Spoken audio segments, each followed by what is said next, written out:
Mateus 7,3. Palavra do Senhor nosso Deus. Mateus, capítulo 7, versículo 13. Amém? Já? Vamos ler então do 13 ao 29. 13 ao 29. Palavra do Senhor nosso Deus.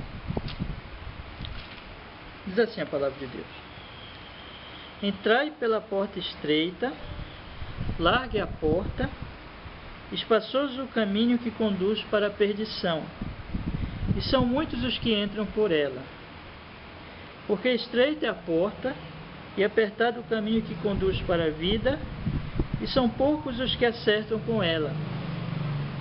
Acautelai-vos dos falsos profetas, que se vos apresentam disfarçados em ovelhas, mas por dentro são lobos roubadores. Pelos seus frutos os conhecereis.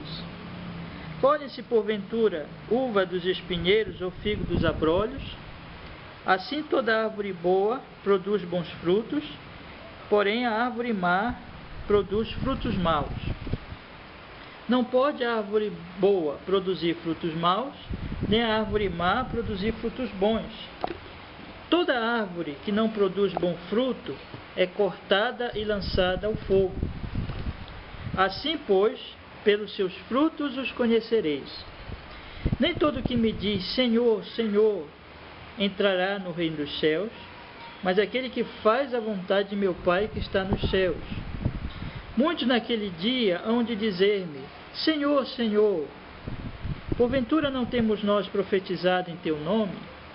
Em teu nome não expelimos demônios? E em teu nome não fizemos muitos milagres? Então lhes direi explicitamente: nunca vos conheci. Apartai-vos de mim, os que praticais a iniquidade. Todo aquele, pois, que ouve estas minhas palavras e as pratica, será comparado a um homem prudente que edificou a sua casa sobre a rocha. E caiu a chuva, transbordaram os rios, sopraram os ventos e deram com ímpeto contra aquela casa, que não caiu, porque fora edificada sobre a rocha. E todo aquele que ouve estas minhas palavras e não as pratica, será comparado a um homem insensato, que edificou a sua casa sobre a areia. E caiu a chuva, transbordaram os rios, sopraram os ventos e deram com ímpeto contra aquela casa, e ela desabou, e sendo grande a sua ruína. Quando Jesus acabou de proferir estas palavras, estavam as multidões maravilhadas da sua doutrina, porque ele as ensinava como quem tem autoridade e não como os escribas. Amém? Vamos orar ao Senhor, pedir que Ele fale conosco, manifeste a sua palavra a nós nessa noite. Vamos orar. Pai Celestial, perdoa nossos pecados, as nossas faltas, Senhor, e fale ao nosso coração através da Tua santa palavra. Nós sejamos iluminados pelo Teu Espírito Santo. Senhor, fale ao nosso coração. Nós rogamos em nome de Jesus, Pai. E que o Teu nome seja honrado, seja glorificado, Senhor. Que assim seja, meu Deus. Amém, Senhor. Graças a Deus. Amém? Bom, então vamos prosseguir hoje o nosso estudo sobre o juízo final, né? E eu quero olhar com vocês esse trecho do versículo 24, na verdade até o verso 27, mas eu li os dois últimos versículos, 28 a 29, para que nós possamos também entender um pouquinho mais a respeito do próprio texto, né? E do efeito do Sermão da Montanha sobre aquelas pessoas que ouviram quando o Senhor Jesus Cristo pregou esse sermão. Então, nós temos falado a respeito do juízo final. E esse nosso assunto sobre o juízo final, como eu tenho dito para vocês, é para nos dar um alerta. Porque, infelizmente, as pessoas, isso faz parte do pecado do homem, elas estão completamente alheias, né? Completamente insensíveis com relação ao juízo final. Estão vivendo a vida delas como se isso não fosse acontecer, como se o juízo final não fosse acontecer. Então, o papel da igreja, o papel dos ministros do Evangelho, como Paulo vai dizer, a igreja é coluna e baluarte da verdade, e faz parte dessa verdade exatamente esse alerta a respeito do juízo que Deus vai trazer por causa do pecado dos homens. Mas não é para assustar ninguém, na verdade, que nós fazemos isso. Mas é para que as pessoas elas se preparem, elas estejam prontas para esse juízo, e o único preparo delas está em Cristo, o advogado, o Redentor. Então o nosso propósito é chamar as pessoas para esse alerta e apontar Cristo Jesus para elas, né, como o único Salvador, como o único Redentor. Mas existe um fato muito importante, então, que nós temos procurado mostrar essa realidade, alertar as pessoas, e usando a Escritura, porque a Escritura é a revelação de Deus. Então nós temos exposto textos da Escritura Sagrada. O primeiro texto que eu expus com vocês foi o Salmo 2. Então nós temos procurado seguir uma ordem lógica nesses nossos estudos, né? Então o Salmo 2, que fala a respeito da revolta da humanidade, dos homens contra Deus e contra Cristo, e o conselho de Deus para que essas pessoas se arrependam e se dobrem diante do Filho de Deus, do Rei ungido de Deus. O Salmo 50, que nós também estudamos, ele fala do juízo, não propriamente do juízo final, mas é um tipo de juízo já, e portanto nos ajuda a nós entendermos o juízo que virá. E ali Deus está julgando os religiosos, e Deus fala naquele trecho a respeito do pecado dos religiosos, que é próprio dos religiosos. Quer dizer, Deus, esse Salmo 50, ele é mais limitador em relação à humanidade. Deus está falando com os religiosos, e Deus põe ali que os religiosos, eles, naquele caso ali, estavam sendo formalistas e hipócritas, né? Ou formalistas ou hipócritas. Dois tipos de pecado, de pecadores ali no meio dos religiosos. E Deus alerta aquelas pessoas também ao arrependimento. Deus diz que vai julgar, e chama principalmente o hipócrita, lembrando ele que ele deve se arrepender, ele se tem esquecido de Deus, e que Deus vai destruí-lo, e que ele deve se arrepender diante de Deus. E depois nós começamos a estudar esse trecho aqui da Palavra de Deus, do Mateus capítulo 7, versículo 13 em diante. Esse trecho sim é mais voltado diretamente para o juízo final. O Senhor Jesus Cristo pregou um sermão, Mateus capítulo 5, 6 e 7, né, o conhecido Sermão da Montanha. E esse capítulo 7, é já a conclusão desse sermão. E aqui o Senhor, na verdade, está aplicando o sermão. E ele vai fechar o assunto dele falando exatamente do juízo final.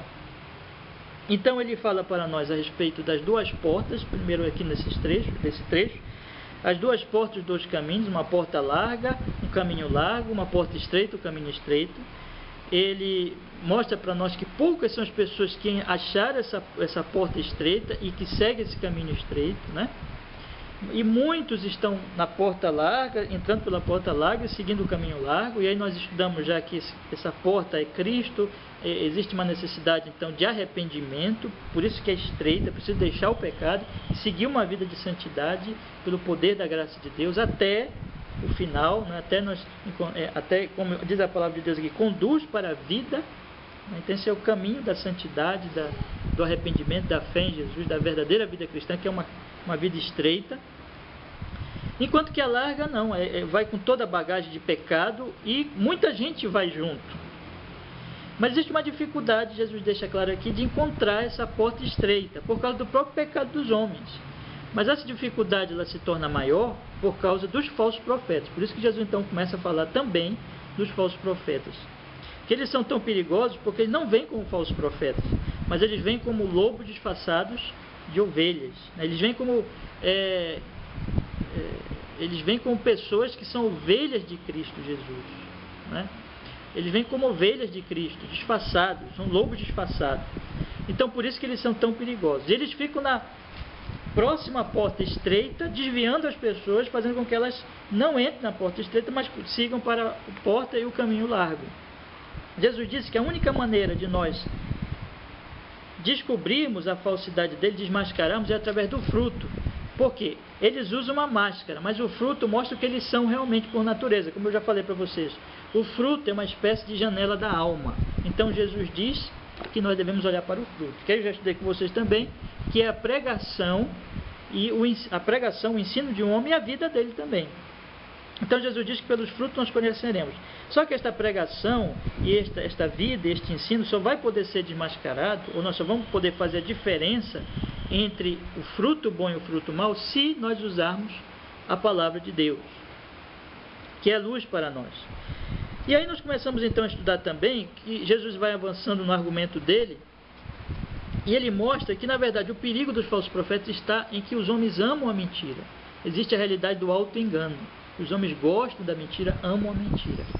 Então ele nos alerta sobre a possibilidade muito real de nós estarmos nos enganando.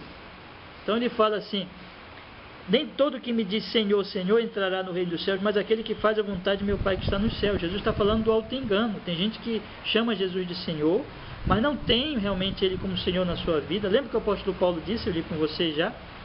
Se com a tua boca confessares a Jesus como Senhor, mas ele não para aí. O que é que diz? Em teu coração creres que Deus o ressuscitou dentre os mortos, serás salvo. Então, não é só confessar com a boca, mas também crer no coração. Tem que ter fé verdadeira, tem que ter realmente Cristo como Senhor, como Salvador. Então muita gente confessa Jesus como Senhor, mas não tem realmente a Ele como Senhor, não crê realmente nele como Salvador, como Senhor da sua vida. E essas pessoas, elas não manifestam a evidência verdadeira de que são servas de Deus, porque a Bíblia diz que a fé sem obras é morta. Quem é de Cristo realmente vai fazer a vontade do Pai, vai ter boas obras. Então Jesus diz que a evidência de que uma pessoa é de Deus são as boas obras, é fazer a vontade do Pai. Isso destrói a autoilusão. Então ele apresenta aqui a autoilusão. Ele diz que a maneira de nós não nos iludirmos é nós observarmos se nós realmente fazemos a vontade do Pai. Mas muitos vão continuar se iludindo, e essa ilusão ela vai se manifestar pelo menos de 3 formas, e lá no dia do juízo vai ter uma desilusão. Muita gente vai apresentar evidências falsas de que elas pertencem a Jesus. Nós já estudamos. Eles vão dizer assim: muitos naquele dia hão de dizer-me, Senhor, Senhor, porventura não temos nós profetizado em teu nome? Outros vão dizer, em teu nome não expelimos demônios. E outros vão dizer, ou talvez até as mesmas pessoas vão dizer essas coisas todas, e em teu nome não fizemos muitos milagres. Quer dizer, pregação, profecia, né? Expulsar demônios e operar milagres. Aí nós vimos que nada disso, as pessoas vão achar que isso prova que uma pessoa é de Deus, mas alguém pode pregar e não ser de Deus. Alguém pode expulsar demônio e não ser de Deus. Alguém pode operar milagres e não ser de Deus. O que prova que uma pessoa é de Deus não são essas coisas. Porque um homem como Balaão profetizou e era um falso profeta.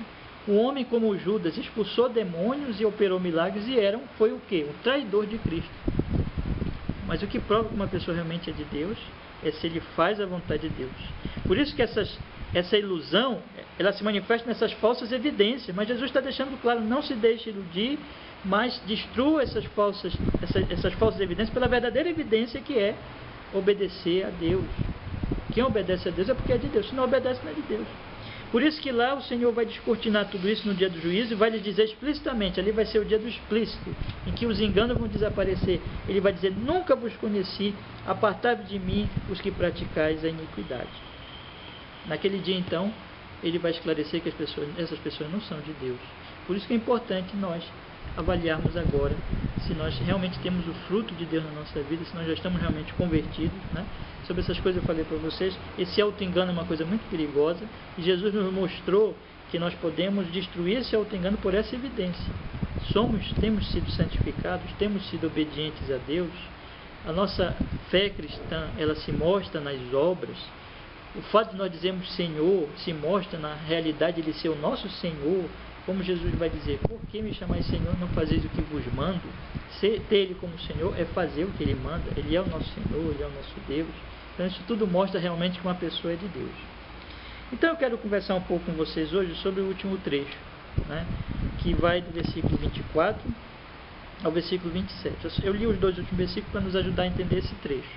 Vamos ler de novo esse trecho, verso 24 ao verso 27, que diz assim: todo aquele, pois, que ouve estas minhas palavras e as pratica, será comparado a um homem prudente que edificou a sua casa sobre a rocha. E caiu a chuva, transbordaram os rios, sopraram os ventos, e deram com ímpeto contra aquela casa, que não caiu, porque fora edificada sobre a rocha. Todo aquele que ouve estas minhas palavras e não as pratica, será comparado a um homem insensato, que edificou a sua casa sobre areia. E caiu a chuva, e transbordaram os rios, sopraram os ventos, e deram com ímpeto contra aquela casa, e ela desabou, sendo grande a sua ruína. Né? Então aqui, Jesus fecha o Sermão da Montanha. E esse trecho, na verdade, é a continuação do que ele vem falando. Por quê? Porque essa palavrinha pois significa isso. Todo aquele pois. Quando ele diz todo aquele pois, ele está dizendo, está se referindo ao que ele tinha acabado de falar. O que ele tinha acabado de falar? A respeito da autoilusão. Da autoilusão. E da decepção no dia do juízo final. E ele agora está falando que virá uma grande tempestade que vai destruir a casa daquele que não tiver construído sobre a rocha, mas que tiver construído sobre a areia. Que são exatamente essas pessoas que ele tinha acabado de falar, os autoiludidos, os que ouviram, mas que não praticaram. Está entendendo? Então Jesus está falando dessa tempestade que virá. Qual é a tempestade? O juízo final. O juízo final. Então esse juízo final, ele é essa tempestade que vai vir, que virá em breve, e que vai destruir a casa desses autoiludidos. Portanto, esses autoiludidos, eles precisam ser alertados que eles estão construindo a casa deles sobre a areia e que eles têm que deixar essa insensatez e têm que se tornarem o quê? Homens prudentes e começar a construir a vida sobre a rocha. Então Jesus está dizendo assim: todo aquele, pois, que ouve estas minhas palavras, pois, está fazendo a ligação com o que ele tinha acabado de dizer. Então, sobre o que nós estamos construindo a nossa casa? Sobre o quê? Quando ele fala em construção aqui, é como nós estamos vivendo, neste mundo. Cada pessoa está construindo uma casa que vai ser testada no juízo final. Uns estão construindo sobre a areia e outros estão construindo sobre a rocha. Observe que ele está falando aqui, não é com qualquer tipo de pessoa nesse texto, mas ele está falando com aquele tipo de pessoa a que ele tinha se referido nos textos anteriores. Por quê? Quando o Senhor Jesus Cristo diz assim: nem todo que me diz Senhor, Senhor entrará no reino dos céus, mas aquele que faz a vontade de meu Pai que está nos céus. Ele está falando, ele está alertando pessoas religiosas ou não religiosas? Pessoas que tinham ouvido falar dele já, ou pessoas que nunca tinham ouvido falar dele? É claro que ele estava falando com pessoas o quê? Que já tinham ouvido falar dele, pessoas religiosas. Por quê? Uma pessoa que nunca ouviu falar de Jesus nunca iria chamá-lo de Senhor, Senhor. Ele está dizendo, me diz. Nem todo que me diz, quer dizer, chama ele de Senhor, Senhor. Então, se uma pessoa chegou a chamar Jesus Cristo de Senhor, Senhor, é porque essa pessoa já ouviu falar de Jesus, já ouviu a palavra de Cristo, já ouviu o Evangelho de Cristo Jesus. E é por isso que essa pessoa chama a ele de Senhor, Senhor. Então, quando Jesus diz, observe que ele está falando de dois tipos de pessoas, um que constrói a vida sobre a rocha e outro que constrói a vida sobre a areia. Mas o que torna essas pessoas iguais em pelo menos um ponto, elas são diferentes no ponto principal, mas elas são iguais no detalhe, é que ambas ouviram falar de Cristo. Observe o que ele diz no versículo 24, diz assim: todo aquele, pois, que ouve estas minhas palavras e as pratica, comparado a um homem prudente que edificou a sua casa sobre a rocha. Mas observe o que ele diz lá no versículo 26: todo aquele que ouve estas minhas palavras e não as pratica é comparado a um homem sensato que edificou a sua casa sobre a areia. É claro que ele está falando de dois tipos de pessoas: uma pessoa que ouve e pratica, que é o que constrói a vida sobre a rocha, e outra pessoa que ouve, mas não pratica, é que constrói a vida sobre a areia. Então, o que faz essas duas pessoas iguais, no certo sentido? É que as duas ouviram. Está entendendo? É que as duas ouviram a pregação. As duas ouviram a palavra de Cristo. As duas ouviram a respeito do Evangelho de Jesus Cristo. Então, nós podemos dizer que essas pessoas estão no meio dos religiosos. As duas fazem parte daquele grupo, vamos dizer assim, nós podemos dizer que são os religiosos. Ouviram a palavra, ouviram o Evangelho, não são ignorantes, a respeito da verdade do Evangelho. Não são aqueles que nunca ouviram a respeito do Evangelho, a respeito de Cristo, não. Eles ouviram. Só que, então, o que faz eles iguais é isso, é que ambos ouviram. Jesus está falando disso. Só que um ouviu e praticou, e o outro ouviu e não praticou. Compreende a diferença? Quer dizer, Jesus tinha acabado de falar da autoilusão, daqueles que já tinham ouvido a pregação, daqueles que já tinham, que chamavam, chegavam a chamar de Jesus de Senhor, Senhor, mas não tinham prática, não praticavam, não faziam a vontade do Pai. Por isso que agora ele faz essa ilustração final, para fechar o Sermão da Montanha. Isso se refere a todo o Sermão da Montanha, mas se refere também ao que ele tinha acabado de falar aqui nos últimos trechos, no último trecho. Todo aquele que ouve, mas não pratica, ou ouve e pratica. O que faz a diferença então é a prática. É a prática. Quer dizer, não basta ouvir. Não basta ouvir. Não é? Tiago, ele vai nos dizer, vamos abrir agora em Tiago. Abra só, não feche aí o Mateus, tá? Mas vamos abrir em Tiago. Eu quero ler um trecho com vocês que é muito útil para o nosso entendimento a respeito desses assuntos. Tiago,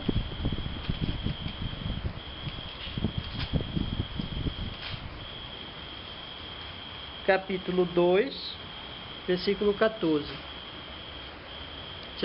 Tiago capítulo 2, versículo 14.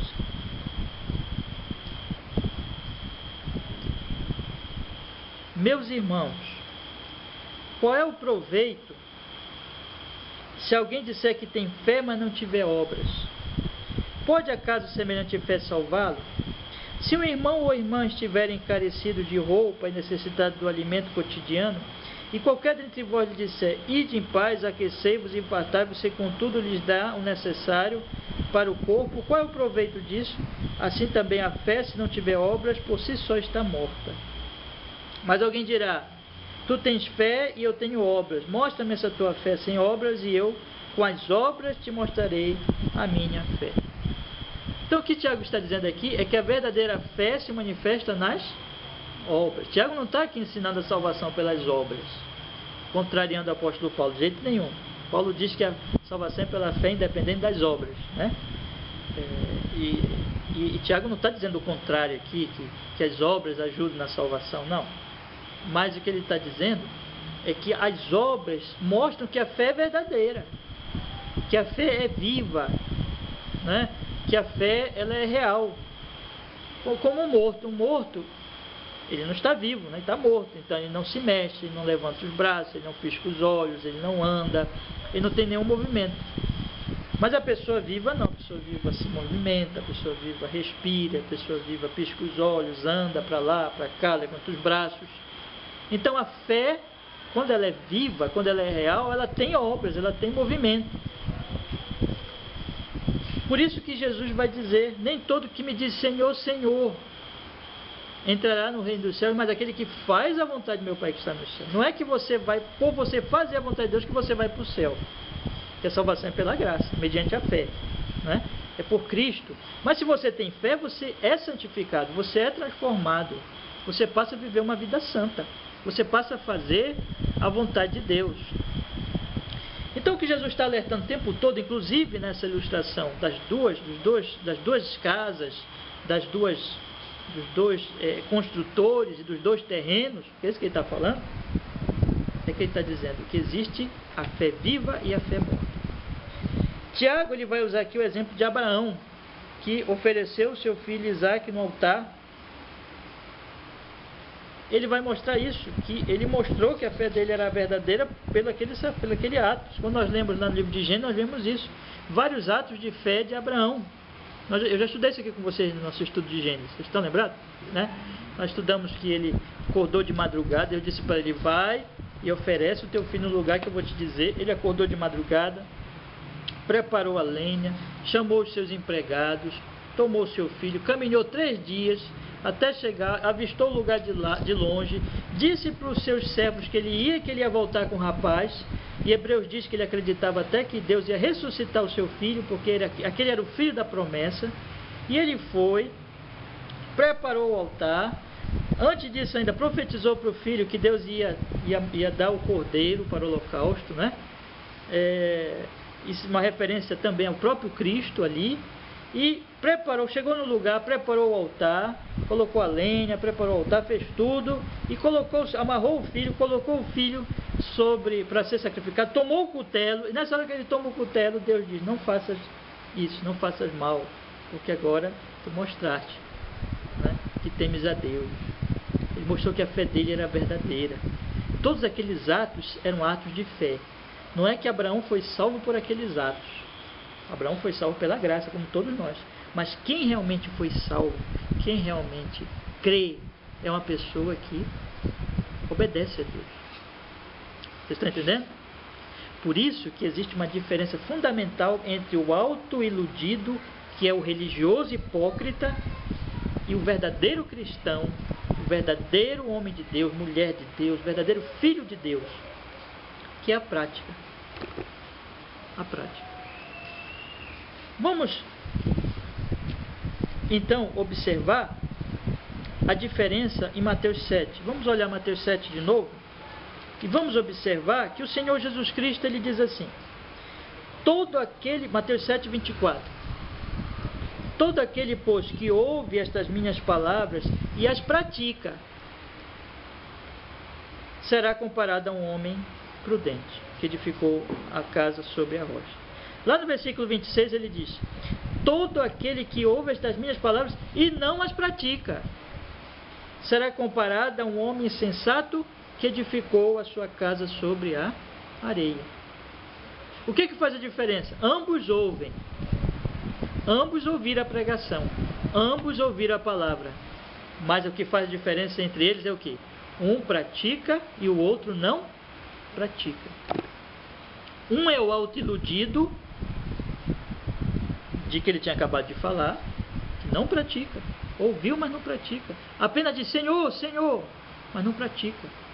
Não é crente verdadeiro. A fé dele é morta, não tem obras, não tem obediência. E o outro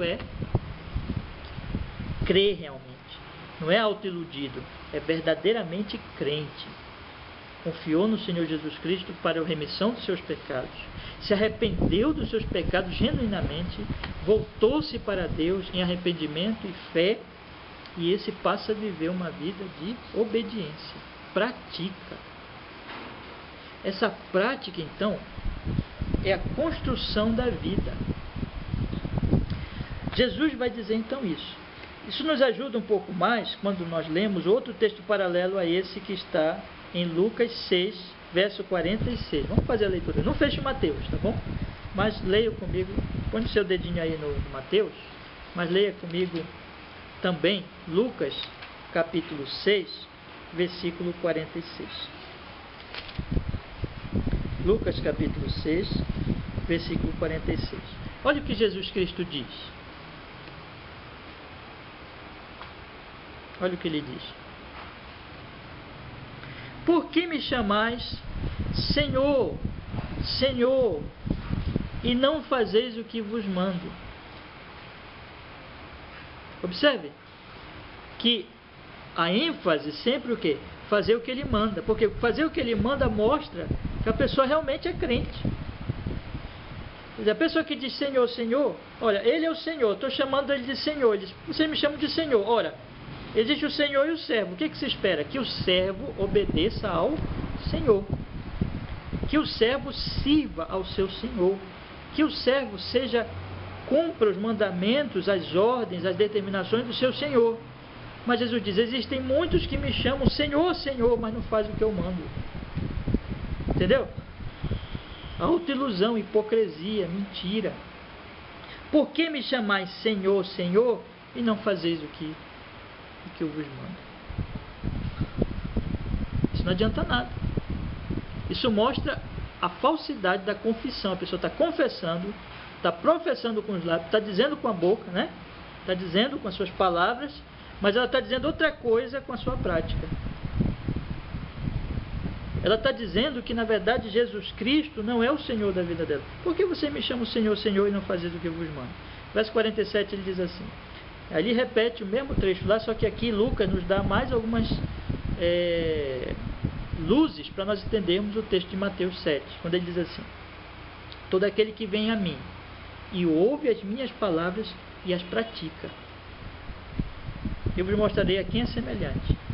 É semelhante a um homem que, edificando uma casa, cavou, abriu profunda vala e lançou o alicerce sobre a rocha, e vindo a enchente, arrojou-se o rio contra aquela casa, e não pôde abalar por ter sido bem construída. Mas o que ouve e não pratica é semelhante a um homem que edificou uma casa sobre a terra sem alicerces, e arrojando-se o rio contra ela, logo desabou, e aconteceu que foi grande a ruína daquela casa. Sobre o que o Senhor Jesus Cristo está falando quando ele diz construir a casa, construir a casa, construir a casa? Ele está dizendo que tem dois tipos de pessoas entre os que ouvem a sua palavra. Esses dois tipos de pessoas, repito, ambas ouvem, só que uma pratica e a outra não. Aquele que pratica, como eu já procurei mostrar, é aquele que é verdadeiramente crente. Aí Jesus diz: esse está construindo a sua casa, conforme Mateus capítulo 7, verso 25, 24, comparado a um homem prudente, veja só, prudência, sabedoria, que edificou a sua casa sobre a rocha. Aqui, na versão de Lucas, esclarece mais um pouco, dizendo: semelhante ao homem que, edificando uma casa, cavou, abriu profunda vala e lançou o alicerce sobre a rocha. Mateus diz apenas assim, né? Construiu a casa sobre a rocha.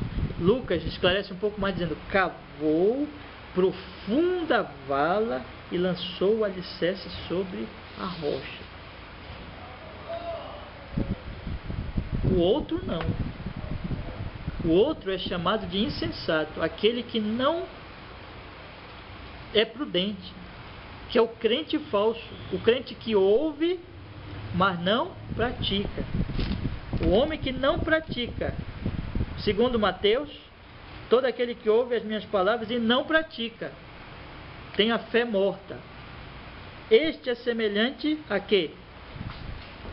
Segundo Mateus, é o homem insensato que construiu a sua vida sobre a areia, que edificou a sua casa, melhor dizendo, sobre a areia. Segundo Lucas, verso 49, mas o que ouve e não pratica é semelhante a um homem que edificou a sua casa sobre a terra, olha só, sem alicerces. Sem alicerces. O que é construir a casa? Eu pergunto para vocês. Ora, construir a casa é viver a vida. Construir a vida. Nós estamos construindo essa vida aqui para a eternidade, para o teste final. Nós estamos vivendo essa vida. Isso é construir a vida, construir a casa. Nós estamos construindo a nossa casa para o teste vindouro. Nós estamos vivendo essa vida que vai ser provada e vai ser testada, que vai ser julgada no dia do juízo final. Compreende?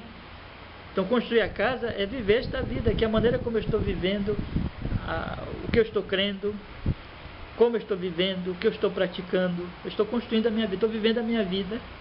Isso vai ser provado, isso vai ser testado naquela grande tempestade que virá no juízo final.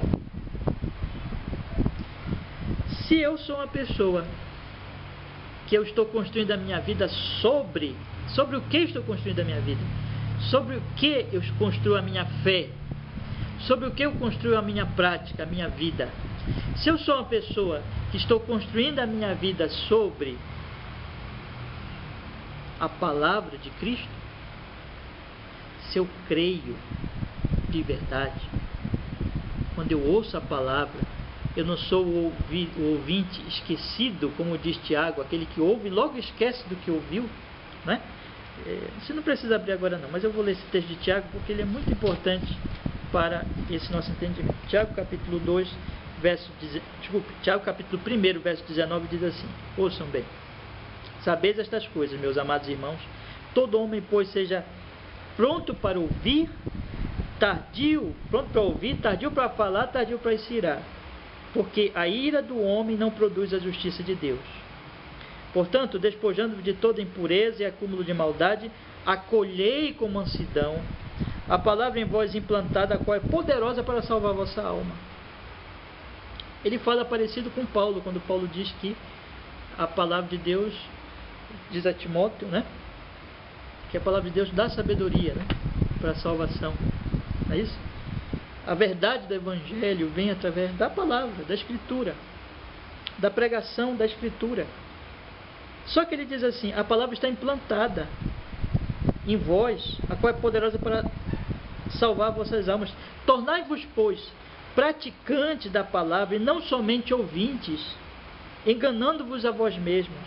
Porque se alguém é ouvinte da palavra e não praticante, assemelha-se ao homem que, contemplando no espelho o seu rosto natural, pois assim mesmo se contempla, e se retira, e para logo se esquece de como era a sua aparência. Mas aquele que considera atentamente a lei perfeita, a lei da liberdade, nela persevera, não sendo ouvinte negligente, mas operoso praticante, esse será bem-aventurado no que realizar. Esta pessoa que ouve e que, segundo Tiago, não esquece, não despreza, acolhe a palavra, crê nela, pratica a palavra, vive a palavra. Esse não é ouvinte, como ele diz aqui, que esquece, né?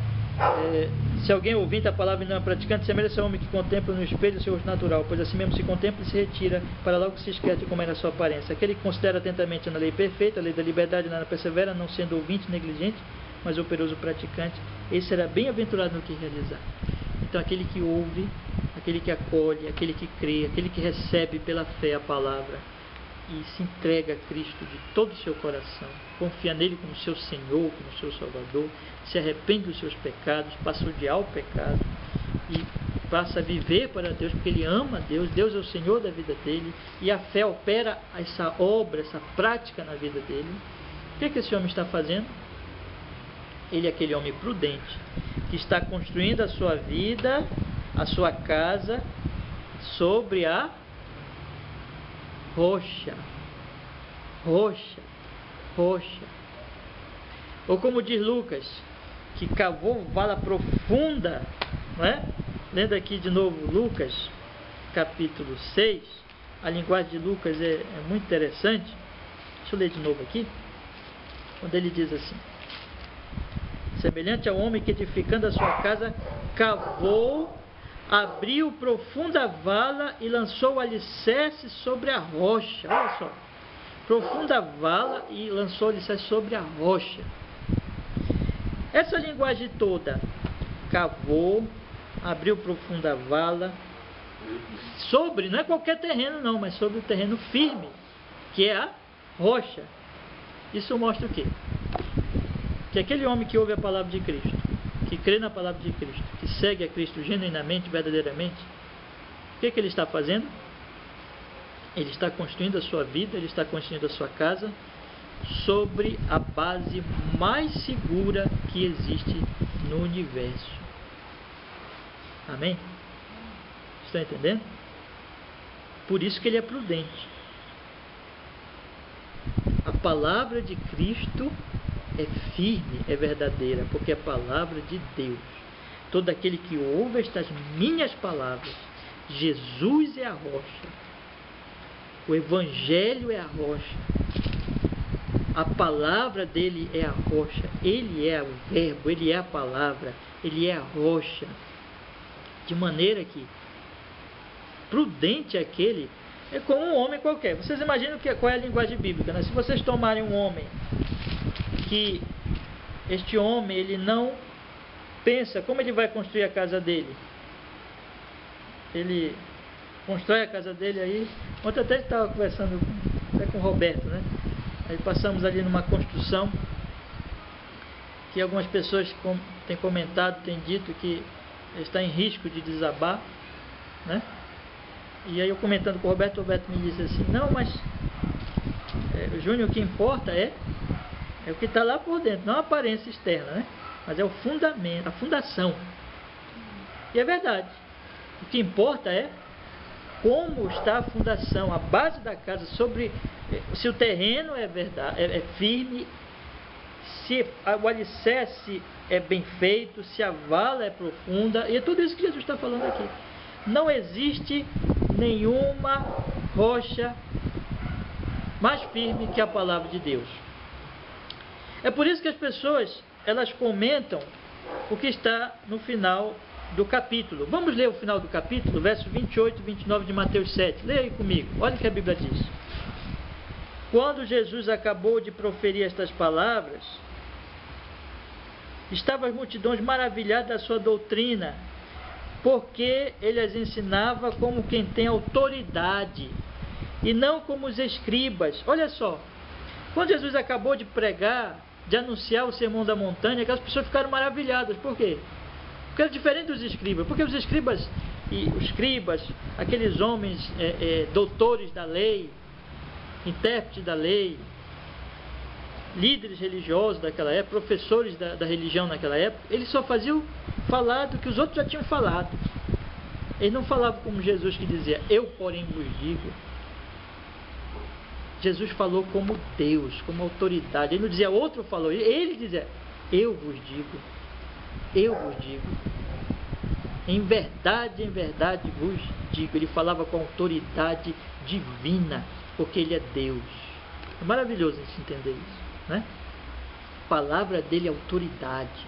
E essas pessoas perceberam isso. Esse poder da palavra de Cristo, a autoridade de Cristo. Não existe nada mais firme que essa palavra. Deus não mente, Deus não falha, Deus não é enganoso. A palavra dele não é areia, a palavra dele não é um alicerce fraco. A palavra dele é o alicerce mais firme, mais forte que existe, a rocha. Construir a vida sobre a palavra dele é construir sobre a rocha, é cavar vala profunda, é lançar um alicerce firme, e é construir a vida sobre o alicerce, o terreno mais firme que existe, a rocha. Então, esse homem é prudente. Aquele que ouve e não se torna um esquecido, desprezando, é prudente por causa disso. A pergunta que eu queria que vocês pensassem agora é: vocês são assim, né? Vocês são prudentes assim? Vocês têm ouvido a palavra de Deus? Vocês têm ouvido bastante a palavra de Deus. Mas vocês ouvem, creem e têm vivido essa palavra ou não? Se vocês vivem na palavra, se vocês vivem na fé, vocês estão construindo a vida de vocês sobre a rocha. E aí o que vai acontecer? Diga. Amém. Assim seja, Dona. E aí o que acontece no futuro? O que vai acontecer no futuro? E caiu a chuva, começou a cair uma copiosa chuva, transbordaram os rios,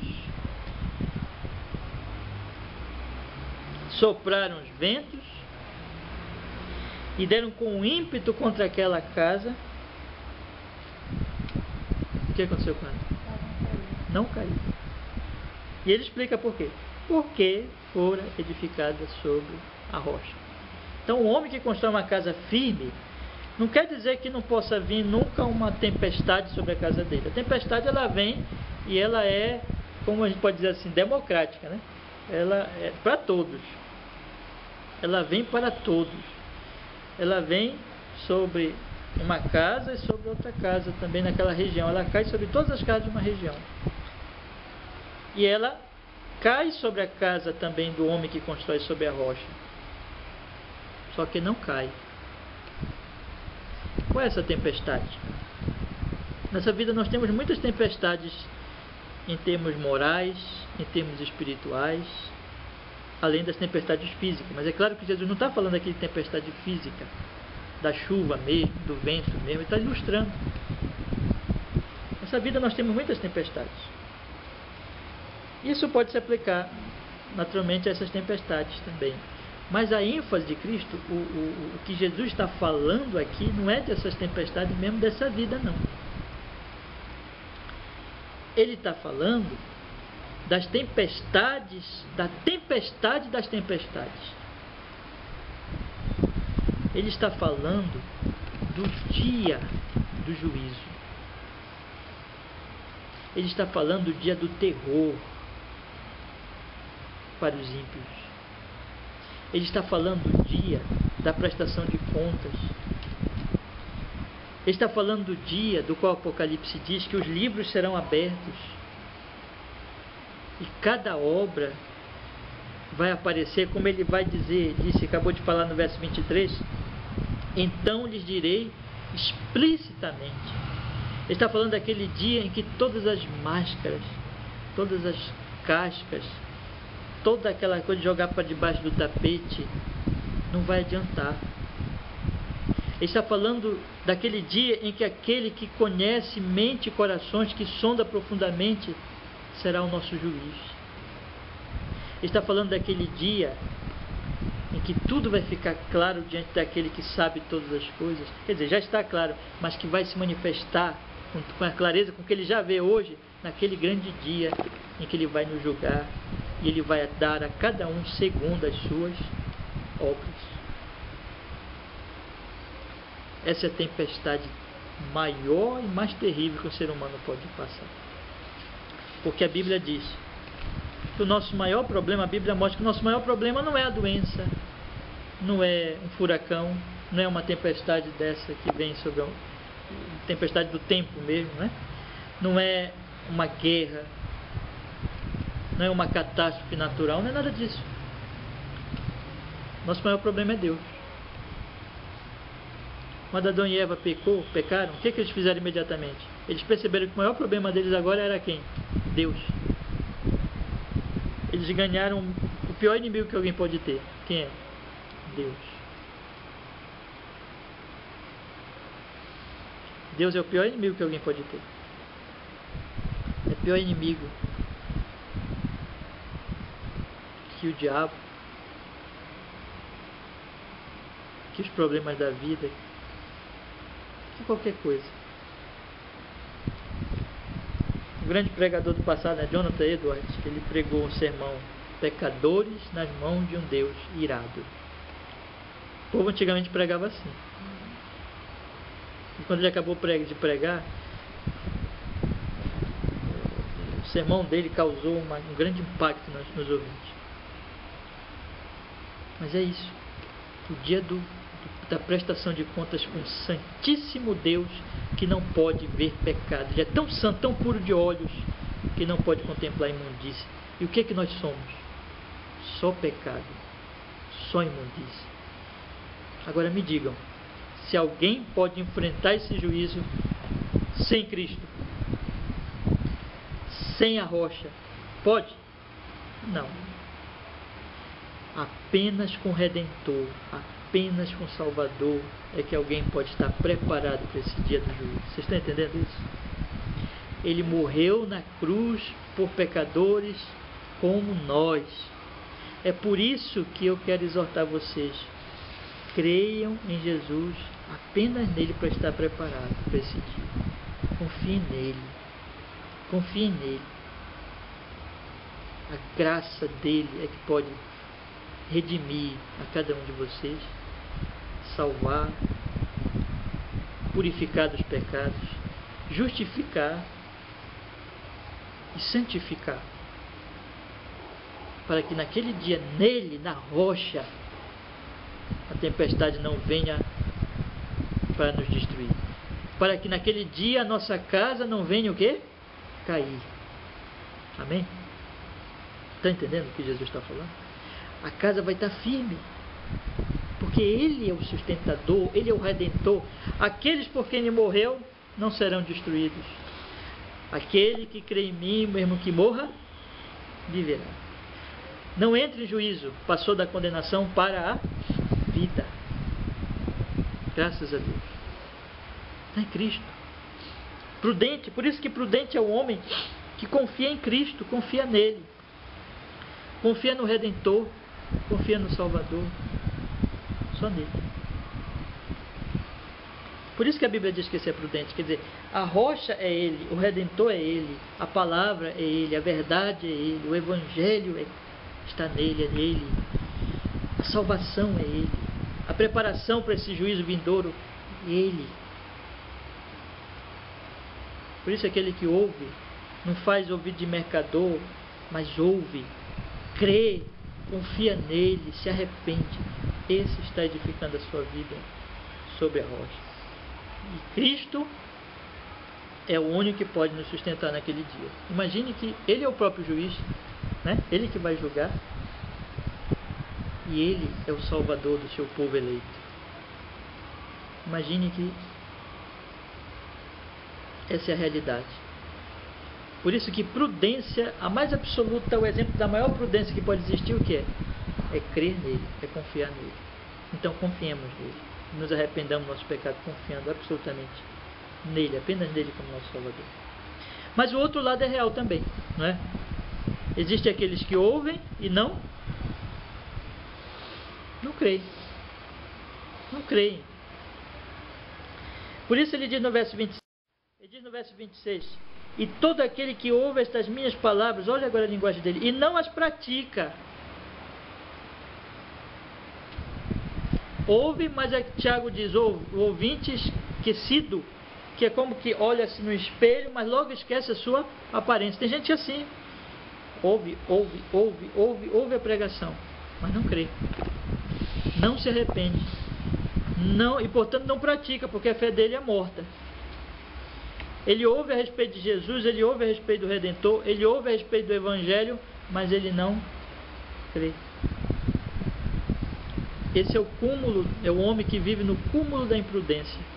Ele está achando que ele pode construir uma casa sem alicerce. O que vocês imaginariam de um homem que constrói uma casa bonita, belíssima, né? Toda bem feita, bem rebocada, acabamento lindo, o telhado bem estruturado, belo, a casa é uma beleza, a fachada, em volta dela tudo bem ornamentado, gramado, tudo lindo, mas sem alicerce, só começou do chão para cima assim. Pensou que loucura é isso? É o homem que está construindo a vida sem Cristo, que diz assim, o juízo virá, mas eu estou preparado. Senhor, Senhor, ele diz, mas ele não confia realmente no Senhor. Ele está esperando o juízo sem Cristo. Ele não tem alicerce, ele não tem fundamento, ele não está firmado na rocha, ele não tem fé genuína. Ele é um louco, imprudente, que acha que vai enfrentar a maior tempestade da história do universo, que é o juízo de Deus, e que vai resistir a essa tempestade construindo sobre a areia, construindo sem Cristo, construindo sem a fé realmente em Cristo, sem o arrependimento genuíno, sem a rocha, sem a palavra. Por isso que Jesus chama de imprudente. Todo aquele que ouve estas minhas palavras e não as pratica será comparado a um homem insensato que edificou a sua casa sobre areia. Exatamente por causa disso que ele é insensato, porque ele edifica a casa sobre areia. Ou como diz Lucas, a linguagem de Lucas é ainda mais clara, né? Mais profunda. Ele expande mais as palavras. Ele diz assim, capítulo 6, verso 49. Mas o que ouve e não pratica é semelhante ao homem que edificou uma casa sobre a terra, sem alicerces. Coisa terrível isso. Aí o que vai acontecer? Caiu a chuva. Até nem falei, né, sobre da rocha, né? Linguagem ilustrativa que mostra o juízo de Deus, né? Que virá. Caiu a chuva. O que acontece quando a chuva cai? Começa a cair muita chuva sem parar, muita chuva, copiosa chuva. O que acontece com os rios? Transborda. Diz o texto, caiu a chuva, transbordaram os rios, e a chuva vem com vento também. Sopraram os ventos e deram com ímpeto contra aquela casa. Mesmo tinha acontecido lá com o prudente, só que o prudente estava na rocha e não cai. O dia do juízo será o dia da absolvição dele, será o dia da salvação dele, será o dia do fechamento mesmo, da conclusão da redenção, em que ele vai ser absolvido. Mas e o ímpio? O falso, o autoiludido, o falso crente? A chuva vai cair, o rio vai transbordar, o vento vai soprar com ímpeto contra aquela casa. E o que vai acontecer com ela? Vai desabar. E não diz só isso não, sendo grande a sua ruína. Porque Deus amou o mundo de tal maneira que deu o seu Filho unigênito para que todo que nele crê não pereça, mas tenha vida eterna. Quem não está em Cristo vai o quê? Perecer. Porque o salário do pecado é o quê? A morte. A ruína eterna, a perdição eterna, o final, condenação eterna no final. O juízo será para o terror. A casa vai cair e ele não vai ter onde colocar a cabeça debaixo. A tempestade vem e vai derrubar a casa e vai matá-lo, vai destruir.